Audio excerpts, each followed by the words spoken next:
Hello students, आज हम इस वीडियो में पढ़ने वाले हैं एक्सपोनेंट। तो एक्सपोनेंट पढ़ने के लिए पहले हमें इसका जो बेसिक रूल है हमें ये पता होना चाहिए कि एक्सपोनेंट के जो बेसिक रूल हैं वो क्या है। तो जो एक्सपोनेंट के बेसिक रूल हैं वो क्या है कि यदि कोई 2 नंबर्स दिया है, कोई भी 2 नंबर दिया है और इनका जो बेस है एक जैसा है तो उनके पावर को ऐड कर लेते हैं इनके बीच में यदि मल्टीप्लाई का साइन है तो। जैसे मान लीजिए लिखा है 2 पे पावर 2 इंटू 2 पे पावर 3। तो जब भी दोनों का बेस एक जैसा होगा, दोनों का बेस एक जैसा दिखेगा और उसके बीच में मल्टीप्लाई का साइन हो तो इनके पावर को आपस में ऐड कर लेते हैं। तो इसको हम लिख सकते हैं 2 पे पावर 2 एंड 3 5। तो हो जाएगा 2 पे पावर 5। तो जब भी बेस एक जैसा हो तो हम क्या करेंगे, पावर को ऐड कर लेंगे इसके बीच में यदि मल्टीप्लाई का साइन लगा है तो। मान लीजिए इसी तरह यदि लिखा है 3 पे पावर 3 इंटू 3 पे पावर 5।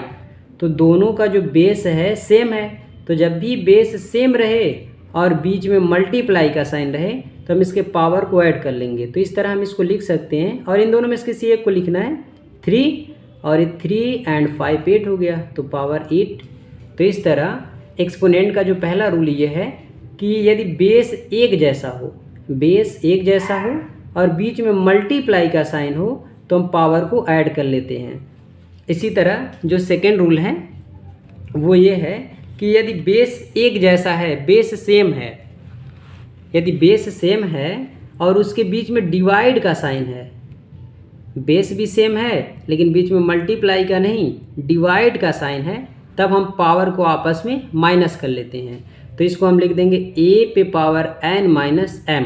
फॉर एग्जांपल देखिए, जैसे लिखा है 5 पे पावर 3 डिवाइडेड 5 पे पावर 2।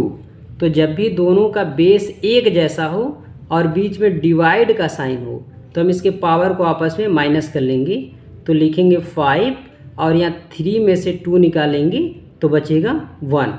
तो 5 पे पावर 1, तो 1 तो हम राइट करते नहीं है तो इसको सीधे लिख सकते हैं 5। इसी तरह एक एग्जांपल और देखिए, यदि लिखा 8 पे पावर 5 डिवाइडेड 8 पे पावर 2, ऐसे कुछ लिखा है तो दोनों का बेस जो है वो सेम है और बीच में डिवाइड का साइन है तो हम पावर को आपस में माइनस कर लेंगे। तो हो जाएगा 8 और 5 में से 2 गया 3, तो 8 पे पावर 3। तो ये रूल एक है। इसी तरह नेक्स्ट रूल देखिए क्या है, यदि ऐसा हो कि पावर के ऊपर पावर है, पावर के ऊपर क्या है पावर, पावर पे पावर हो तो हम पावर पावर का आपस में मल्टीप्लाई कर लेते हैं। जैसे मान लीजिए लिखा है 2 पे पावर 3 और इस पे भी पावर लिखा है 3। तो जब भी पावर के ऊपर पावर रहेगा तो हम पावर पावर का मल्टीप्लाई कर लेंगे। तो हो जाएगा 2 पे पावर 3 3 ज़ा 9, तो 2 पे पावर हो जाएगा 9। इसी तरह यदि लिखा है 4 पे पावर 2 और इस पे भी पावर लिखा है 2 और फिर इस पे भी पावर लिखा है 2, तो जब भी पावर के ऊपर पावर हो फिर पावर हो तो पावर पावर का आपस में कर लेना है मल्टीप्लाई।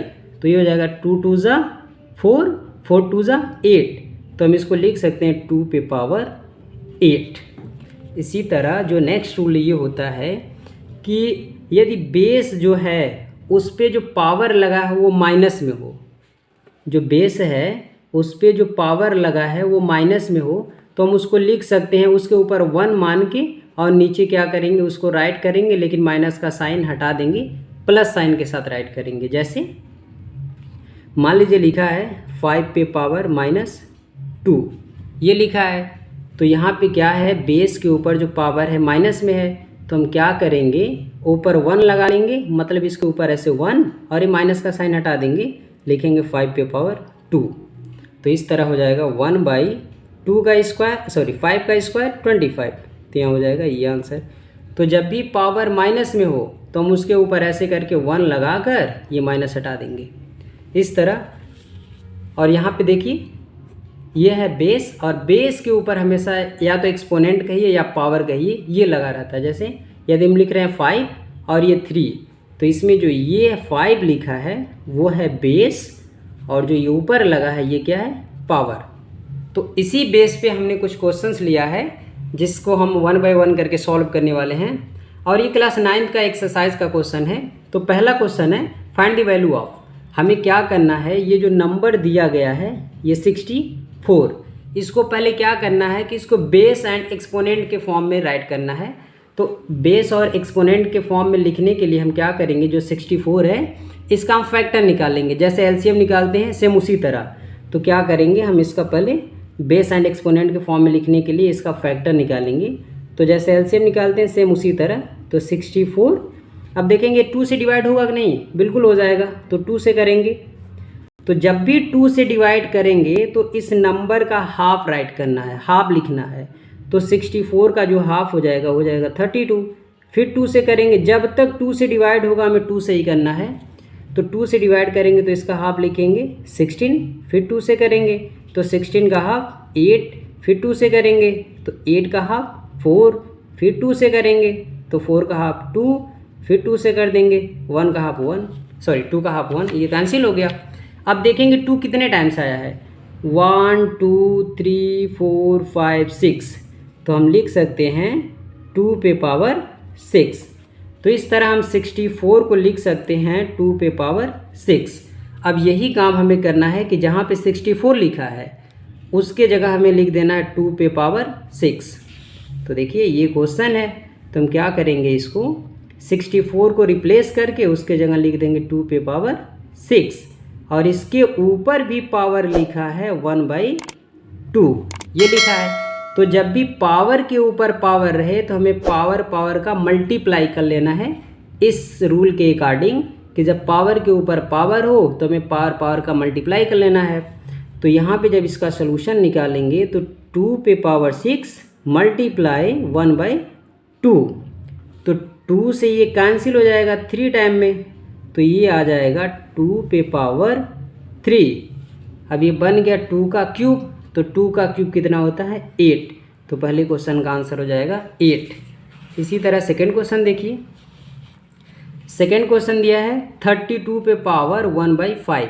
तो हमें क्या करना है, इसको बेस एंड एक्सपोनेंट के फॉर्म में ब्रेक करना है। तो इसका भी हम फैक्टर निकालेंगे, ये साइड में आप निकाल लीजिएगा। 32 का फैक्टर, 2 से इसको पहले डिवाइड करेंगे। तो 2 से जब भी डिवाइड करेंगे तो इसका हाफ लिखेंगे। तो 32 का हाफ 16। फिर 2 से करेंगे तो 16 का हाफ 8। फिर 2 से करेंगे तो 8 का हाफ 4। फिर 2 से करेंगे तो 4 का हाफ 2। फिर 2 से करेंगे 1। अब देखेंगे ये 2 कितने टाइम आया है, 1 2 3 4 5। तो हम इसको इस तरह लिख सकते हैं कि 2 पे पावर 5। इसका सेंस ये है कि जो 2 है वो 5 टाइम आया है। अब हम 32 के जगह राइट कर सकते हैं 2 पे पावर 5। तो इसमें ये 2 जो है वो बेस हो गया और ये जो 5 हो गया वो हो गया पावर। तो हम इसको रिप्लेस कर रहे हैं 32 को। 32 के जगह हम लिख देंगे 2 पे पावर 5, ये हो गया। और इसके ऊपर भी पावर लिखा है 1/5। तो जब भी पावर के ऊपर पावर होगा तो पावर का मल्टीप्लाई कर देंगे। तो ये हो जाएगा 2 पे पावर 5 और मल्टीप्लाई 1/5। 5 से 5 कैंसिल, तो इस तरह आंसर आ जाएगा 2। तो इस क्वेश्चन का आंसर 2 हो गया। अब नेक्स्ट क्वेश्चन देखिए। नेक्स्ट क्वेश्चन क्या लिखा है कि 11 पे पावर 1/2 डिवाइडेड बाई 11 पे पावर 1/4। तो यहाँ क्या करना है, इस लाइन का क्या मतलब होता है, इस लाइन का मतलब ये होता है कि ऊपर वाले नंबर को नीचे वाले नंबर से डिवाइड करना है। तो इसको हम कुछ इस तरह भी लिख सकते हैं, इसको लिख सकते हैं 11 पे पावर 1/2 और डिवाइडेड 11 पे पावर 1/4। इसको हम कुछ ऐसे भी राइट कर सकते हैं। तो ये कंडीशन हो गया कि जब भी बेस एक जैसा हो, बेस सेम है और बीच में डिवाइड का साइन है, तो पावर को आपस में माइनस कर लेते हैं। ये वाला रूल है कि बेस सेम है और बीच में डिवाइड का साइन है, तो पावर को आपस में क्या करना है, माइनस कर लेना है। तो इसको हम राइट कर सकते हैं 11 पे पावर 1/2 माइनस 1/4, पावर को आपस में माइनस कर लेना है। तो ये हो जाएगा 11 और इन दोनों को या तो आप एलसीएम लेके सॉल्व कर सकते हैं या तो क्रॉस मल्टीप्लाई के थ्रू। तो जब क्रॉस मल्टीप्लाई के थ्रू करेंगे तो इसका मल्टीप्लाई यहाँ कर लेंगे, ये हो जाएगा 4, बीच में साइन है माइनस का साइन लगा दीजिए। इसका मल्टीप्लाई यहाँ कर लीजिए क्रॉस मल्टीप्लाई, तो 2 1 जा 2 और नीचे दोनों का कर लेना है, तो ये हो जाएगा 8। अब ऊपर माइनस कर देंगे तो 4 में से 2 गया तो ये बचा 2 और नीचे 8, 2 के टेबल में दोनों कैंसिल हो जाएगा, तो ये हो जाएगा 11 पे पावर 1/4। तो इस तरह इसका आंसर ही आ गया। अब नेक्स्ट क्वेश्चन देखिए। नेक्स्ट क्वेश्चन दिया है कि 125 पे पावर 1/3। तो इसको क्या करना है, बेस एंड पावर के रूप में राइट करना है। तो इसका भी हम क्या करेंगे, फैक्टर कर लेंगे। तो चलिए इसका साइड में हम फैक्टर कर दे रहे हैं। तो ये 125, तो देखेंगे क्या ये 2 से डिविजिबल है, तो 2 से बिल्कुल नहीं जाएगा, तो 5 से करेंगे। तो जब 5 से डिवाइड कर रहे हैं तो 5 का टेबल ऐसा पढ़ना कि 12 आ जाए या तो उससे कम। तो ये आएगा 2 टाइम में आएगा 10, हमें लाना था 12 लेकिन आया है कितना 10, तो अभी 2 बचा इसमें। जो इसमें से बचता है वो नंबर इसके सामने राइट कर लेते हैं, तो यहाँ राइट कर लेंगे तो 25 हो जाएगा। अब 5 से 25 को डिवाइड करेंगे, 5 टाइम में कैंसिल, अभी भी 5 से जाएगा, 5 से जाएंगे 5 टाइम में, फिर 5 से कर देंगे 1 टाइम में। तो इस तरह 5 कितने टाइम आ गया, तो 5 आ गया 3 टाइम, तो हम लिख सकते हैं 5 पे पावर 3। इस तरह हम 125 के जगह लिख सकते हैं 5 पे पावर 3। तो हम वही करेंगे, लिखेंगे 5 पे पावर 3 इसके जगह, और इसके ऊपर पावर लगा है 1/3। तो जब भी पावर के ऊपर पावर रहेगा तो हम पावर का आपस में मल्टीप्लाई कर लेंगे, तो हो जाएगा 5 पे पावर 3 मल्टीप्लाई 1/3, 3 से 3 कैंसिल हो जाएगा, इस तरह आ जाएगा 5। तो इस क्वेश्चन का आंसर ये है। इसी तरह नेक्स्ट क्वेश्चन देखिए। नेक्स्ट क्वेश्चन ये क्लास 9 का ही सेकंड क्वेश्चन है। लिखा है कि 125 पे पावर -1/3। तो यहाँ पे देखिए जो पावर है वो माइनस में है, तो जब भी पावर माइनस में रहे तो पहले हमें क्या करना है, इसको हम इसके ऊपर 1 मान सकते हैं, ऐसे ये वाला रूल रेगुलेशन है यहाँ पे ये, कि जब पावर बेस के ऊपर पावर जो है वो माइनस में रहे तो हम इसको लिख सकते हैं 1/a पे पावर n, यानी जो ये माइनस है वो हट जाएगा। तो इसी तरह कुछ इसको देखिए, चाहे तो आप इसको एज ए फैक्टर कर सकते हैं, पहले इसको बेस एंड पावर के रूप में राइट कर सकते हैं। तो 125 का भी हमने फैक्टर किया है तो वो आया है 5 पे पावर 3। तो हम क्या कर सकते हैं कि 125 के जगह हम लिख सकते हैं 5 पे पावर 3, तो यहाँ लिख देंगे 5 पे पावर 3। और इसके भी ऊपर पावर है माइनस का 1/3। तो जब भी पावर के ऊपर पावर हो तो हम पावर का आपस में मल्टीप्लाई कर लेंगे, तो हो जाएगा 5 पे पावर 3 मल्टीप्लाई -1/3, या 3 से 3 कैंसिल हो जाएगा, तो ये आ जाएगा 5 पे पावर -1, 5 पे पावर -1। तो जब भी पावर माइनस में हो तो हम इसको लिख सकते हैं 1/5 पे पावर 1, तो 1 तो हमें लिखना नहीं है, तो ये हो जाएगा 1/5। तो इसका आंसर ही हो जाएगा। इसी तरह यहाँ पे 3 क्वेश्चन दिए गए हैं, question number 2, question number 3 and question number 4।